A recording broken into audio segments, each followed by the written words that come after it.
Hello and welcome to Views on News. I am Jawad Nehami. Despite being one of the least emitters of the greenhouse gases, Pakistan has borne the brunt of the adverse impacts of climate change. According to Climate Risk Index for 2025, Pakistan was ranked the most vulnerable country to climate change back in 2022. Now it has ranked Pakistan the fifth most vulnerable country to climate change. We saw the floods back in 2022 of biblical proportions that rattled the overall economy of the country, also rendering huge losses to the standing crops and considerable infrastructure across swathes of territory in Pakistan at that particular point in time. It also led to people losing their lives and livelihoods at the same time. We also saw United Nations Secretary General Mr. Antonio Guterres coming personally to witness those floods here in Pakistan, urging the developed world to help Pakistan out in that particular testing time, saying it was not the matter of charity, rather it was the matter of justice. We also saw the United Nations launch multiple flash appeals in order to urge the international community, particularly the developed world, to help Pakistan out in going through that particular difficult phase during 2022. We saw Pakistani authorities also spearheaded a number of initiatives and campaigns at various international fora, advocating the case of the countries which are most prone to climate change and its adverse impacts. We've also seen now Finance Minister Mohammad Aurangzeb saying, let me quote, Pakistan had received pledges of $10 billion after 2022 floods, but only received 1/3 of that. While financing is critical, the real challenge for us is capacity building. Unquote. We've also seen an assessment by the World Meteorological Organization that has revealed between 1970 to 2021 weather, climate and water related hazards caused more than 2 million deaths and an estimated of $4.3 trillion in reported economic losses globally. We've also seen the United Nations Secretary General has laid emphasis on early warning systems, saying they are not a luxury but a necessity. All these aspects, especially when we talk about Pakistan's vulnerability to adverse impacts of climate change and also how climate change has been affecting over the number of years globally. We are honored to be joined in the studio by Mr. Munir Ahmad, climate change expert. Mr. Ahmad, thank you very much for being with us on the show tonight. Really appreciate that. Also in the studio, we are honored to be joined by TalhaTufailBhatti, environmental scholar. He is currently heading Strengthening Regional Climate Resilience Program at Institute of Regional Studies in Islamabad. Talha, thank you very much for your time also for being with us on the show tonight. Really appreciate that. Mr. Munir Ahmad, let's start with the very basics. Let's specifically talk about Pakistan's case first. What makes this particular climate risk index rank Pakistan back in 2022 as the most vulnerable climate country to climate change, and now this time around as the fifth? What are those extreme weather patterns that have made Pakistan most vulnerable in the world? Thank you so much. It's quite a pertinent topic that we are discussing today once again. And there are a couple of things that has made Pakistan most vulnerable. One, the most importantly is the water scarcity. And water scarcity is quite alarming, and our water table has gone much down, and our large dams are about to go to the dead level. And the second thing is heat waves. For some years we are facing severe heat waves in Pakistan, causing deaths and also jamming the economic activity all over in rather most part of the countries. And the third most important thing that we have to note down is the glacier melt. Glacier receding has increased 16% in just 2-3 years, and that is quite alarming as well. Thirdly, our agriculture produce is going down, and and other factor is shortfall of rain, and this year we have less than 40% less rain and snowfall. It means like it would aggravate the water scarcity. Being the agrarian country, we need a lot of water, and most of the water that is used in the agriculture. This is the even more a bigger issue, that most of our water is used in the agriculture sector, almost 90% or plus, for just 5 or 6% of the GDP that comes out from the agriculture. Even in the coming days or this year, we will be facing shortage of wheat and other cash crops. So the situation is aggravating day by day. On the other hand, unfortunately, despite all the wonderful policies and even the strategies, I don't know what hampers except the funds. We also need some quite vigorous actions on ground to combat all these issues that we are facing, and I believe we need to go for some integrated mechanisms. At the one hand, federal government is pushing some policies. On the other hand, most of the hotspots are in the provinces. Right. And after the 18th Amendment, most of the resources are with the provinces.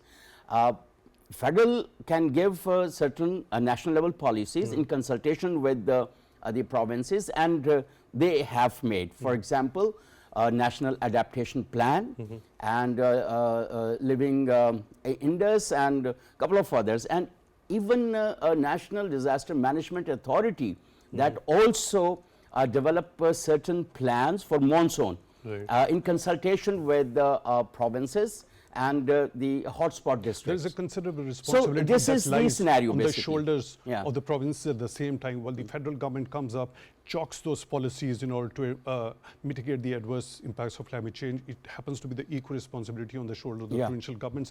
Of course. I'll come to this particular point. Now, you have used this particular term monsoon. This is a season where this particular part of the world, this particular region of the world, particularly when we talk about Indian subcontinent, receives rainfall, right? So you already talked about one of the leading issues. You started off from Pakistan being vulnerable, having the water table going down, there is water scarcity. But when we specifically talk about monsoon, and during this particular first take of yours, you counted a number of very leading problems Pakistan is vulnerable to. But I was surprised that you didn't mention floods, because back in 2022, we saw floods of biblical proportions. So when we receive lots of rain in monsoon, how can a country like Pakistan become water scarce? I'll come back to you with this particular point. Talha, as per your understanding, what are the leading climate disasters Pakistan has faced so far, including those floods back in 2022? We saw those floods back in 2010. Are these floods periodic? Is there any pattern to these floods? Can we gauge that when we are going to have more precipitation during a summer or a monsoon season? Are there any mechanisms or any techniques which have been invented or chalked out before? Well, first of all, thank you so much for the invite. And yes, we are very prone to floods, and historically. From the last 5,000 years, we are counting them on a regular basis. I personally run the data sets of EMDAT, which is our international organization, which actually calculate all the natural disasters happening around the world. And from those data sets, I came to know that from 1992 to 2022, we face continuous floods. Every year we have floods. It's the magnitude of that flood which is less or bigger. Apart from it, it's more like we have that tendency of flood due to our geographical location. Because of the Hindu Kush Himalaya, we have a third largest ice cap around the world. And when the monsoon rains actually begin, it actually the water vapors flow from Bay of Bengal to the HKH region and then flow back onto the surface of the Pakistan or in subcontinent. Yeah. So this is going to be happened in the coming years. The point of concern is because of the geographical location, this is Sikardu and this is Gwadar. So when a glacier retreat from the upper side of the Pakistan, the rainfall which we receive is actually happening on the higher altitudes, and because of the geography, the water tend to go down on a higher speed, and because of that we have the floods. So it's purely natural, and we cannot do anything. What we can do is to develop our early warning systems. Isn't it a blessing? What makes me curious is that when you are that you've got the natural cycle of monsoon every year, almost 2.5 months you get that monsoon. The water vapor being picked from Bay of Bengal, going towards the higher mountains, Himalayas, Hindu Kush, and they strike over there, get that very condensation, precipitate, and then lots of rainfall happen. That's a wonderful natural cycle Pakistan has been blessed with. Firstly, I want to understand, when this particular process is happening, isn't the rainfall equally happening on the glaciers and making it more rich in that water catchment, as we are getting that one in the plain areas or relatively lesser in altitude? Well, when we talk about glaciers, that we have snowfall over there, and that snow persistence is getting lower. So the glacier, what happened is when we have the snowfall over there, due to temperatures, it melts rapidly, and because of that melt, it comes down to the river basins we have downstreams. When we actually receive rainfall on the upper side of Pakistan, that is actually alarming for us, because naturally it should be snowfall. It should be snowfall over there. That is what happens over there. What I want to understand is, when snowfall is happening over there in the northern areas, doesn't it add to the deposition of the glaciers? So if it does, naturally it should, because if more snow is being witnessed over there, it should deposit more above the already present glaciers. So it should ideally add to the thickness of glaciers. Rather, we should go and talk about the glacier melting. That's exactly what's happening. It should present over there, but due to the high temperatures, the melting of the glacier or of that fresh snow is on the higher rate. So it doesn't completes its cycle for the next year, and due to it, the glacier is start melting, and because of that particular melt, we have enough water in our river basins. But apart from it, I want to highlight another factor, which is what we call the whiplash effect. The hydroclimate whiplash is the frequency which is happening around the world right now. The conditions are changing from very wet to very dry, and from very dry to very wet. There is no moderate conditions which we are known to, where our monsoon cycle give us historically, that a predictable rainfall pattern which we receive. But now the rainfall is adding more and more, and we are getting wetter and wetter. Because of that, our capacity is not there, and I feel like it's not our capacity. Around the world, no one has that capacity to control that much of water. When we talk about the floods of 2022, we received more 350% more rainfall. 350%. Yeah, exactly, more rainfall which we received at that year, and at this year we received less than 40%. So that variation is explaining a lot in our tendency to cope with the amplifications or with the repercussions. It's a very important point. Let me take this point to Mr. Munir Ahmad. Mr. Munir Ahmad, 350% more as compared to the average that we get every year, 40% less. That is what we are going to get this time around, right? We are getting which is more manageable. Of course, by looking at the percentage, more rainfall comes, at the end of the day, it has to be managed. Is there any pattern that we can foresee to a certain extent that this time around precipitation is going to be more as compared to what we get on average? What the Talha is referring, that is the winter rainfall basically. But in the monsoon, I think it would be moderate. We cannot predict many months before. But I believe like meteorological department would be predicting about it, and like they would be flashing it in the media as well after the consultations with NDMA. But this year we may not be expecting that much rainfall, even in the monsoon. That is manageable. But when even if we have more rainfalls. Certainly, if it is like 300% or 400%, certainly that is not unmanageable, because our system is not that Prepared? Prepared? Sorry? Ready? Prepared? We are not ready to receive that much of water in like a short span of time. But I believe, like, if we have certain ponds and like or like the The dams, catchment areas yeah, to store water in store- large yeah, quantities. and Not that- let that- it go that waste. can help. Not let it go waste and Yeah. drain through the downstream That's system. true. That's In true. that case, what's the relation when we talk about rainfall and glacier melting?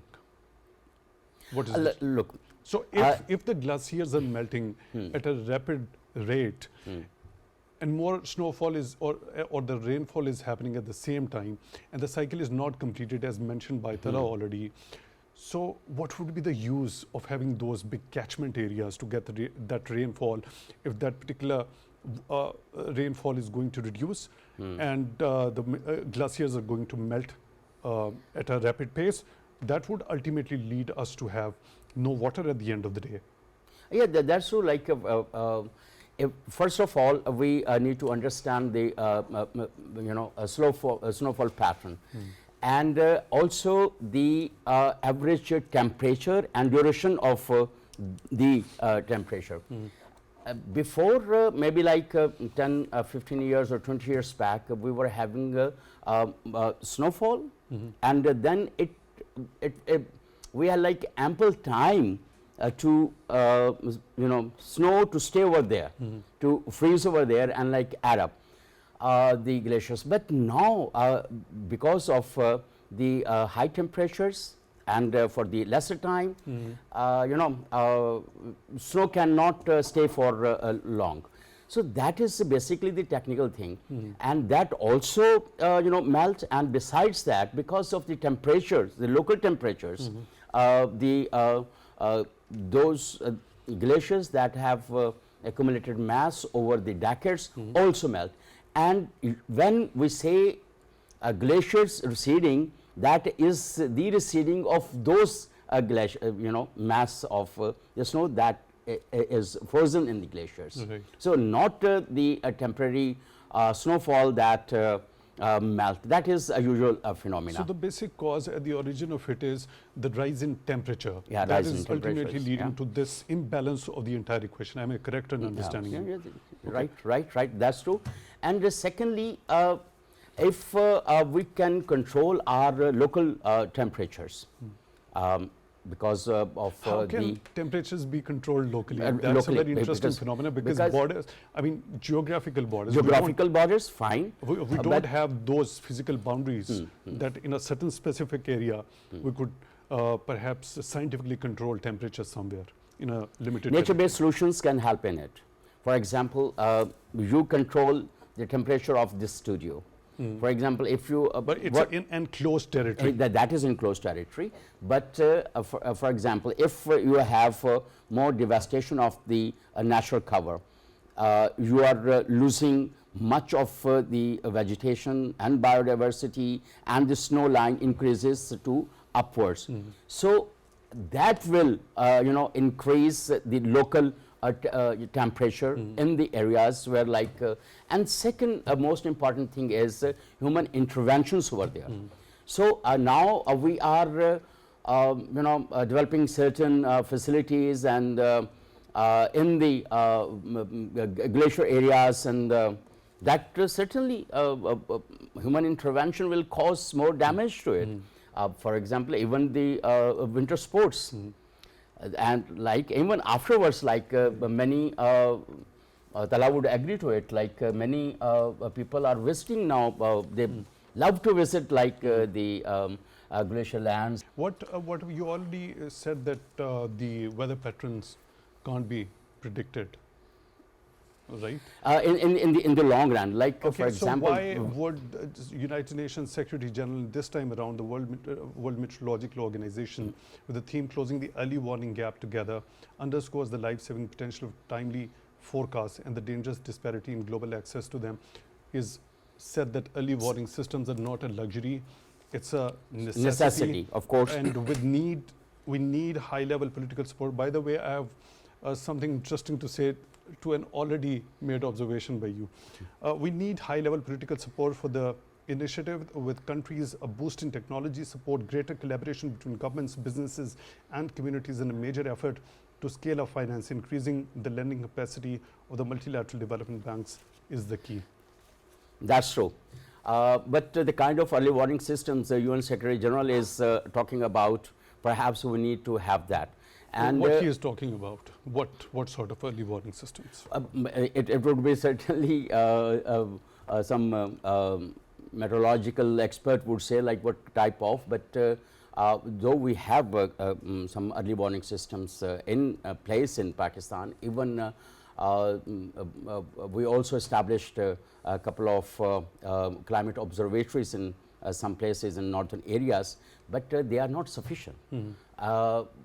If we say like what would be the level of rain, maybe like 6 months back, perhaps exactly we cannot, but we can say definitely we can predict it that this would be the level of rain, and it may not cause that kind of floods. But as Talha said, and everyone agrees to it, we have been facing floods for several years, mild or moderate or like heavy floods. So, and it would continue because of the changing weather patterns, and definitely the loss of local vegetations, for example, as forest deforestation, it is also causing landsliding, and it causing like huge silting of your reservoirs and rivers, and there are many things. There are two phenomena. Yeah. Adaptation and mitigation. Yeah. For understanding how they differ, at what planes they differ, what happens to be the first to be considered as a priority, where more focus should be done.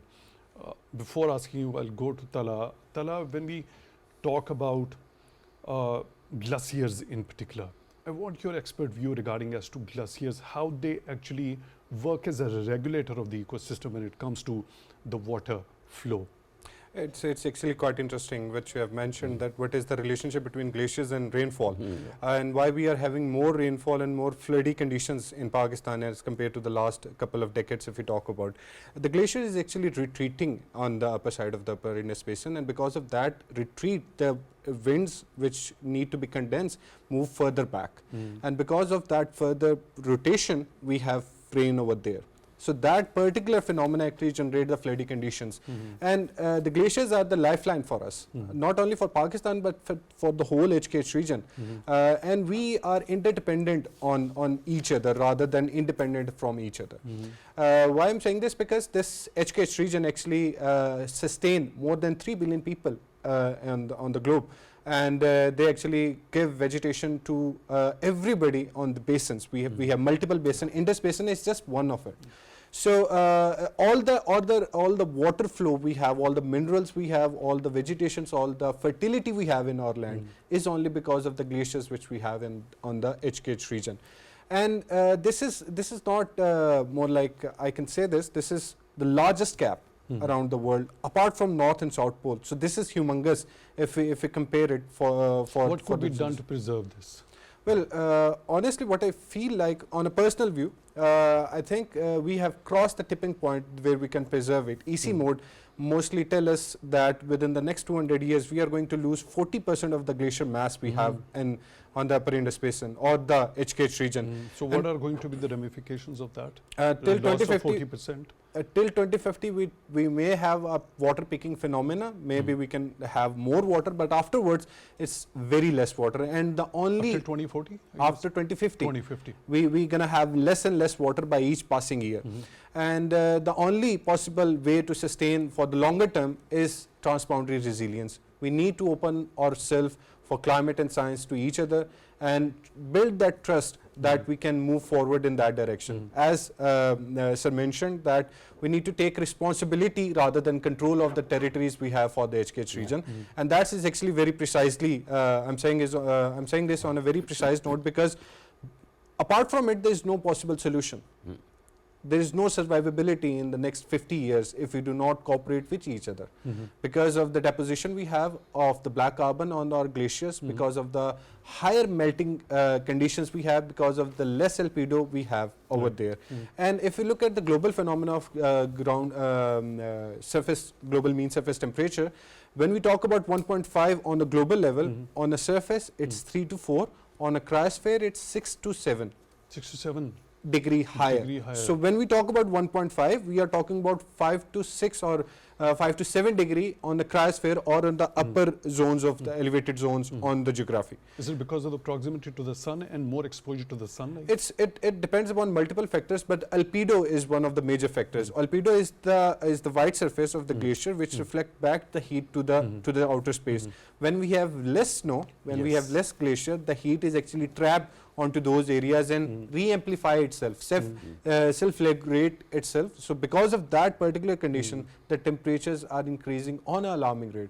In fact, if you remember the last year, the videos we received from the north of the Pakistan are biblical in nature. I mean, the chunks of glaciers are melting down and broken down onto the river system. It's not melting even the glacier, it's breaking down into the chunks. The glacier is breaking like that. So this is actually not normal, and we cannot sustain if we move on to a certain direction. Mr. Munir Ahmad, before heading towards that particular difference of mitigation and adaptation, what should be the priority at this particular point in time? Talha has mentioned that we need to work together. Do I understand you correctly that it is the responsibility, the shared responsibility for all the nations in the world when we talk about the developed countries in particular? As it was also very categorically said by United Nations Secretary General back in 2022, that when it came to the vulnerability of Pakistan and the kind of brunt Pakistan had to bear at that time, it was not the matter of charity, it was the matter of justice. So the onus lies on the shoulders of the developed world. Lots of pledges were made at that particular point in time. Pakistani authorities been spearheading those campaigns and initiatives at the international level. We got that establishment of loss and damage fund as well. When finance minister talks about that $10 billion pledges were made after 2022 floods, but we've received so far 1/3 of it. My question to you is, when it comes to the shared responsibility of the international community of understanding the vulnerability of the the developing countries and the climate prone countries like Pakistan, have they shown that very concern when it comes to in terms of practical action? By looking at this statement, that 1/3 has been so far received. Simply I would say no. Because it is quite evident from the last COP when 13 major carbon emitters were absent from the COP. So what would be the from COP29? COP29, of course. And it is because only the one president, President Joe Biden, at that time, he backed off and he didn't participate in the COP29, and rest 12 followed suit. So this is the situation.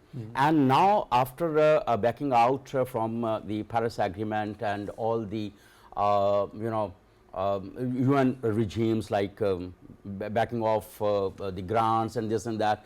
So again, the US has set another bad example for many others. Like if US backs out, then many of its allies will also back out. So this is the situation, and Talha was talking about the glaciers. Let me just take a quick glaciers. I'll come back to you on that. Okay. On that particular front also. Talha, by the way, I have to ask you a question related to the early warning systems, as per your understanding. You specifically mentioned of COP29.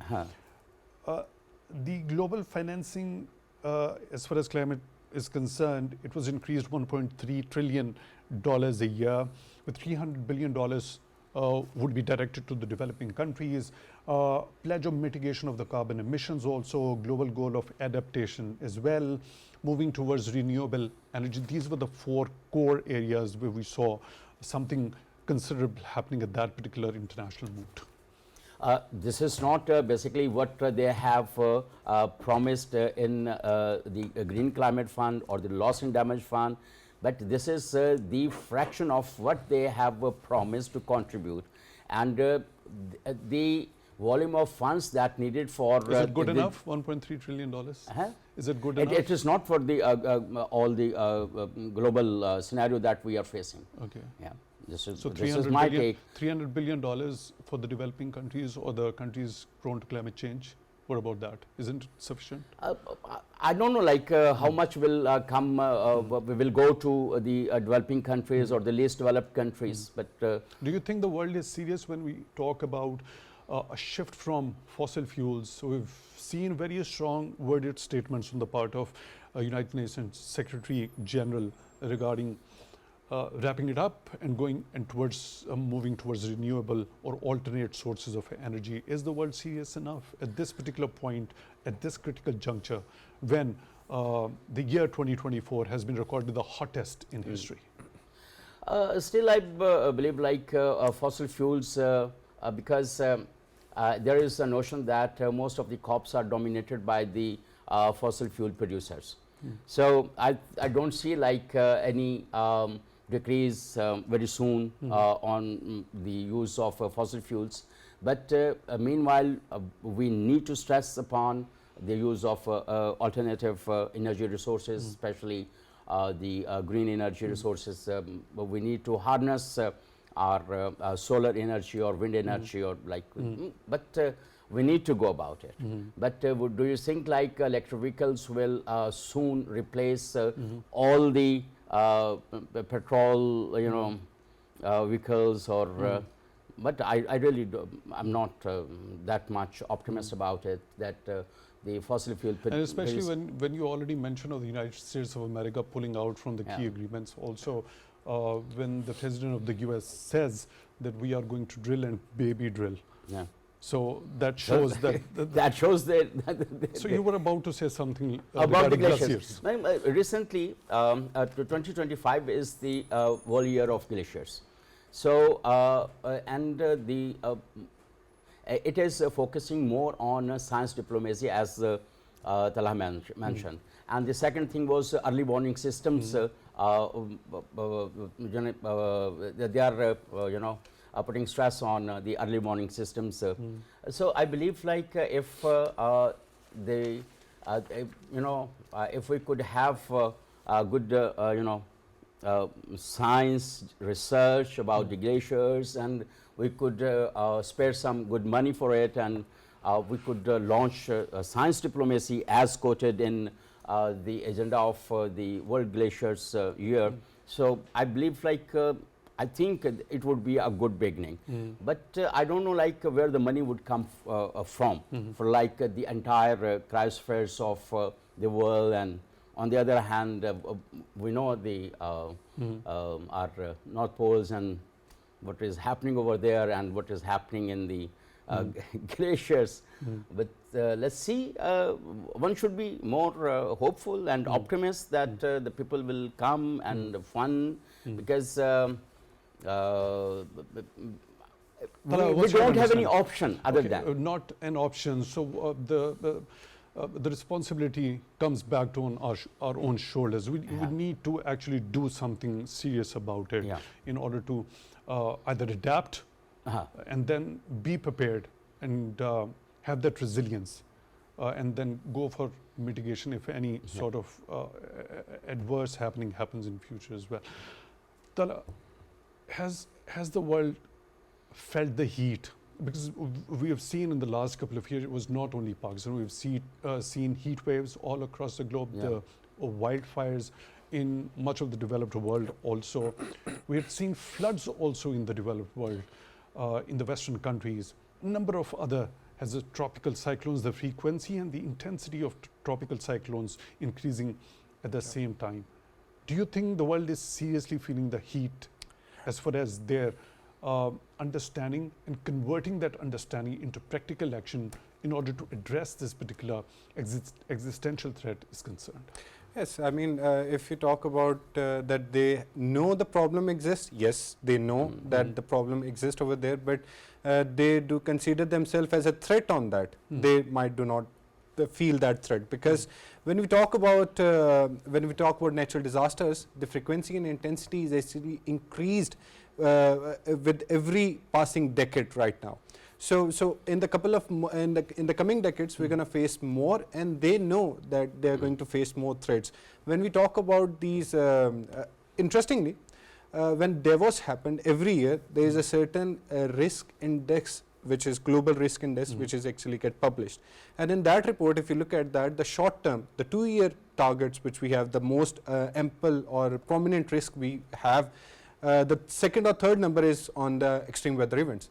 And we look at for the 5 to 10 years results, they will have more than 5 to 7 elements of the natural disasters, or the disasters which are related to climate change or the environmental damages we have. So when we talk about that they know about it, yes, they know.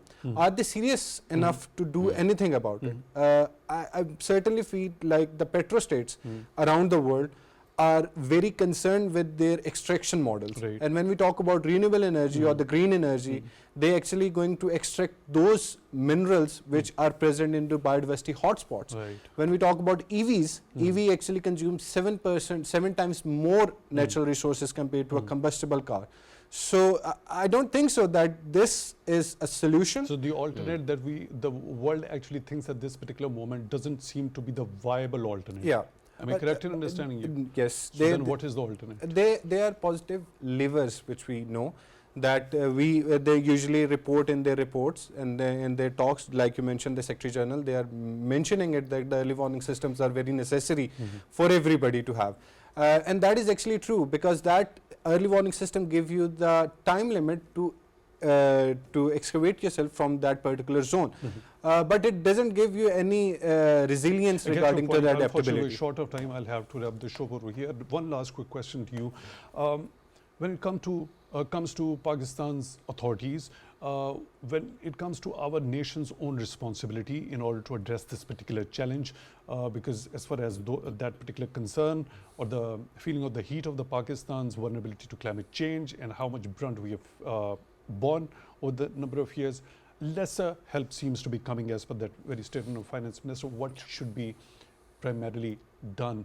Where should we be starting off? What should be the priority in the immediate terms? Well, in the shorter term, you have to go through to build the trust factor between the neighbors, to build the South-South cooperation into the region. And afterwards, when we have that cooperation in between us, we need to go towards to the data harvesting sites. We do not have weather stations into our tehsil or districts around the Pakistan geography. We need to implant those sensors into it.